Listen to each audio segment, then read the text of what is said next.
Secara mudahnya begini, terminologi yang mudahnya adalah leadership kepemimpinan adalah mempengaruhi. Tadi itu, mempengaruhi yang baik atau mempengaruhi yang buruk atau kurang baik. Pertanyaan saya, kira-kira teman-teman, apakah hanya sebatas begini saja hidupnya? Atau ingin memberikan pengaruh yang baik kepada orang lain, memberikan inspirasi kepada orang lain untuk mencapai tujuan yang lebih baik? Saya tanya, kira-kira yang mana? Kira-kira yang mana? Pasti kalau ditanya ingin lebih bermanfaat. Ini saya mohon maaf nih ya, kayaknya nasib Kabupaten Bogor tidak cerah nih. Kenapa buruk? Di antara saya tanya yang jadi bupati 1 orang. Ditanya kepemimpinan belum siap. Berarti kita harus genjot lagi nih. Ini cerminan dari 6 juta penduduk Kabupaten Bogor. Jadi saya cerita saja. Kabupaten Bogor itu ada 6 juta penduduk. Terbesar ke-13 di antara seluruh provinsi, itu terbesar. Pertanyaannya adalah yang ingin saya tanyakan kepada kalian, kalau 6 juta gitu ya, masa iya tidak ada yang jadi menteri orang asli Kabupaten Bogor? Coba saya ingin tanya, yang lahir di Bogor ada? Angkat tangannya. Saya tanya sekarang, dari menteri yang ada nggak orang Bogor asli? Ayo teh sah. Orang kota, Pak Bima Arya Hiji, wakil menteri. Gitu ya? Nah sekarang kita bicara kepemimpinan terlebih dahulu. Teman-teman semuanya, bahwa kepemimpinan itu bukan hanya perkara bahwa dia menjadi seorang pemimpin. Bukan hanya itu. Tapi setiap kita itu adalah seorang pemimpin. Dan setiap kepemimpinan akan diminta pertanggungjawaban. Apa kata baginda Rasul? Kullukum ra'in wa kullukum mas'ulun an ra'iyatihi. Setiap kita adalah pemimpin dan setiap pemimpin itu akan diminta pertanggung. Usia Bogor sekarang berapa tahun? 80 tahun? Belum. Berapa? Usia Kabupaten dan Kota Bogor berapa? 500.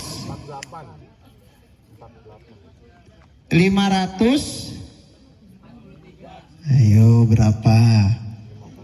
Tanggal lahirnya tanggal berapa? Oke. Ya, jadi gini, Bogor itu punya sejarah panjang. Makanya saya ingin mengatakan kepada Anda gini kadang-kadang. Jadi orang Sunda, orang Bogor itu sihu nggak tahu sihu. Nggak ada taringnya gitu. Padahal kalau kita lihat gini, di kita ini ya, Jawa Barat atau Kabupaten Bogor itu ada 3 kerajaan besar. Kerajaan yang pertama namanya Salakanegara. Maka Gunung Salak itu bukan artinya di sana ada pohon salak. Tapi dikarenakan di sana itu Salakanegara itu artinya adalah perak. Dulu dari kerajaan Salakanegara. Di mana peninggalannya? Mana orang Luri yang ada? Ada Museum Pasir Angin. Tahu? Di mana itu tempatnya? Di mana?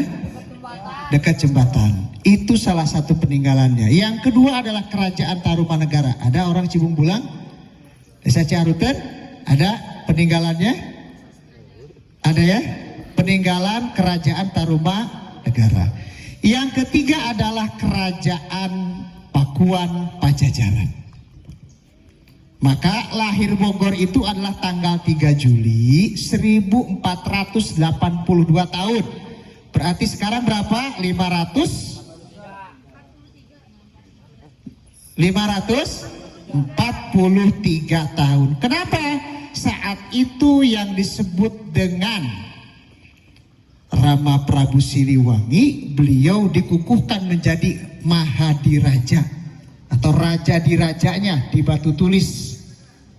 Jadi sebutnya Sri Baduga Maharaja. Maka tanggal 3 Juli 1482 itu adalah lahirnya kota dan kabupaten Bogor. Pertanyaan saya adalah, sejarah kita panjang nggak?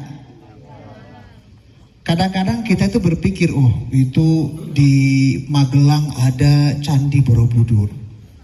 Sementara orang Bogor nggak ada peninggalannya.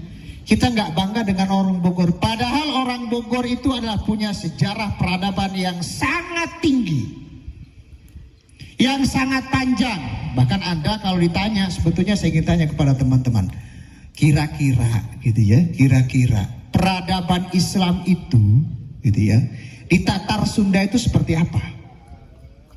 Ada yang tahu namanya pondok yang ada di wilayah Karawang Barat, tahu? Namanya Pondok Syekh Kuro. 1418 ternyata pondok itu sudah ada. Kemudian kalau kita lihat lagi, ternyata yang disebut Sri Baduga Maharaja Raja Pakuan Pajajaran menikah dengan santrinya Syekh Kuro. Kemudian setelah itu lahirlah 3 putra. Putra yang pertama ada yang tahu?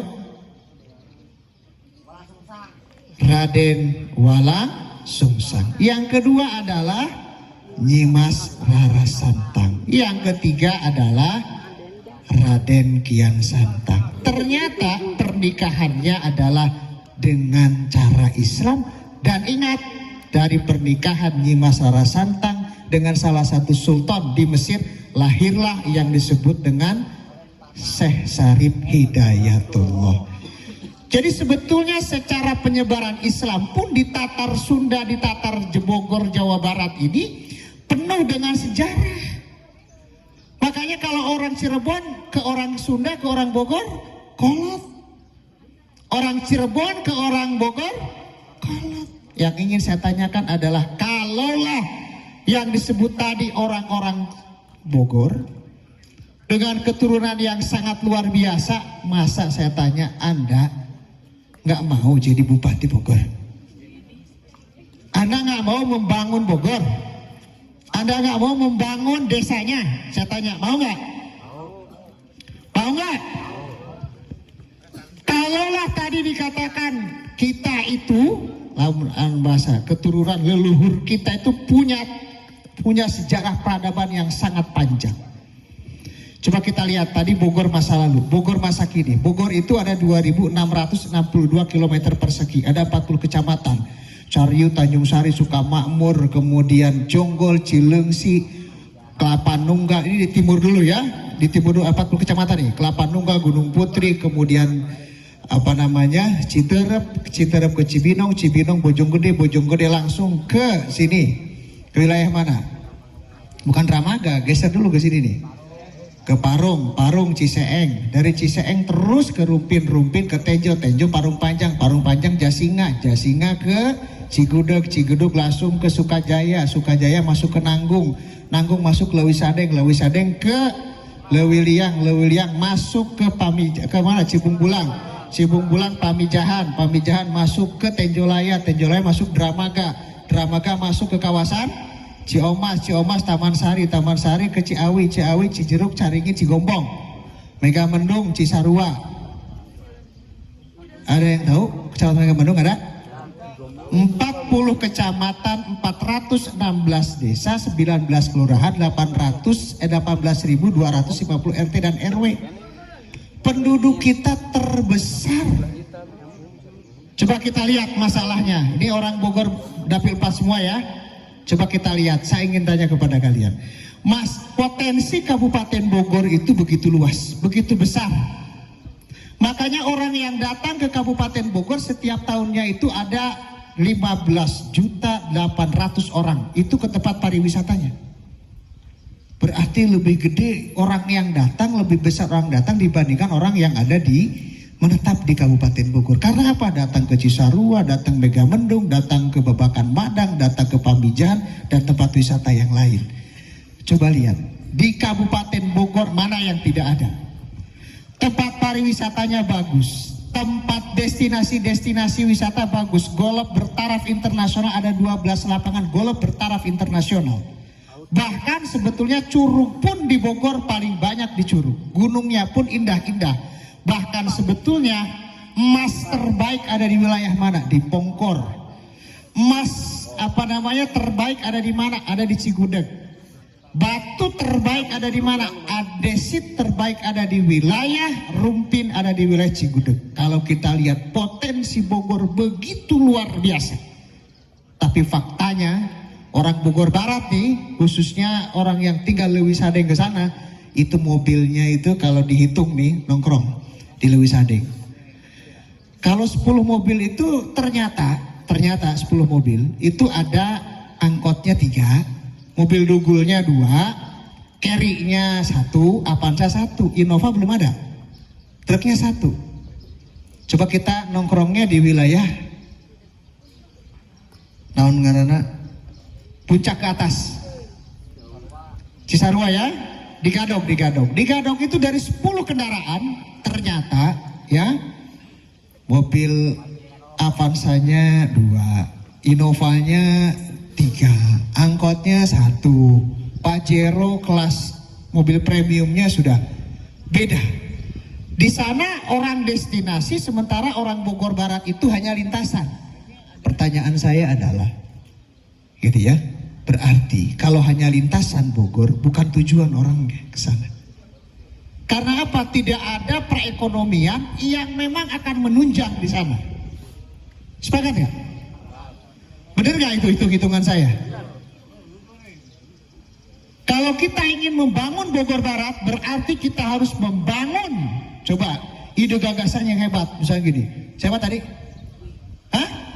Vicky, Kang, saya mau jadi Bupati Bogor Barat. Kenapa? Saya ingin buat dari BSD sampai ke Jasinga bikin jalan tol. Saya ingin buat nanti di Jasinga itu kampus bertaraf internasional. Saya ingin membuat di Bogor Barat, di Jasinga ada 200 hektar desa Sipak, ingin membuat destinasi wisata bertaraf internasional. Kira-kira banyak yang datang ke situ? Hidup nggak Bogor Barat? Coba, kalau nggak punya gagasan bisa nggak begitu? Ingin nggak membangun wilayahnya sendiri? Ingin nggak membangun? Karena hidup kita itu yang ditanya itu manfaatnya. Bukan hanya sebatas hidup. Kalau hidup berarti, mohon maaf ya, tanda kutip yang tinggal di atas pohon pun bisa hidup. Sementara kita ini adalah biarlah amal dan karya kita yang bicara kepada orang lain. Itu yang paling penting teman-teman. Jadi sebetulnya kalau kita bicara tadi bahwa kondisi Kabupaten Bogor potensinya luar biasa. Bahkan di Kabupaten Bogor tidak ada laut tapi ada garam dari sumur. Ada yang tahu? Ada yang pernah ke wilayah Sukamakmur? Di Sukamakmur itu ada sumur. Nanti tanya, ada MKP Angkatan Pertama. MKP Angkatan Pertama itu ada dari wilayah Sukamakmur. Ditanya orang Sukamakmur, mana orang timur ada? Tahu Sukamakmur? Kang? Tahu ya? Tahu Sukamakmur. Jonggol terus ke sana. Di Sukamakmur itu ada sumur, tapi dia menghasilkan garam. Bayangkan oleh kita teman-teman.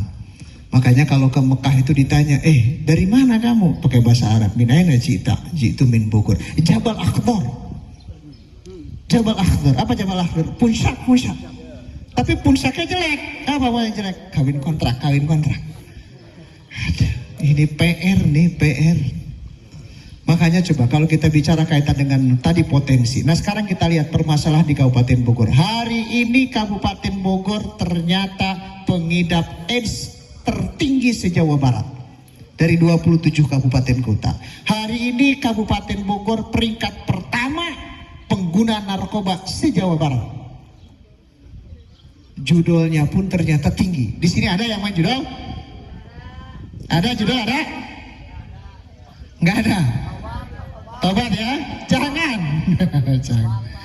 Gitu ya. Nah sekarang coba kita lihat masalah yang tadi. Kira-kira masalah-masalah yang tadi itu diselesaikan oleh siapa? Oleh Anda semuanya sebagai pemimpin di masa yang akan datang. Jadi kalau misalkan hidup kita tidak memiliki pandangan, tidak memiliki visi dan misi, percuma Anda menjadi kader-kader madrasah partai di sini.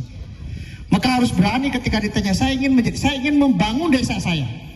Saya ingin membangun wilayah saya ingin membangun Kabupaten Bogor, saya ingin membangun Jawa Barat. Itu yang seharusnya teman-teman miliki. Maka Bogor akan bersinar dari tempat ini. Kira-kira siap? Siapnya kok nggak? Siap? Siap? Siap membangun wilayahnya masing-masing? Jadi jangan sampai, aduh, Pak siap. Di MKP ini kita berproses. Jadi kepemimpinan itu menurut teori ada 3 terlahirnya.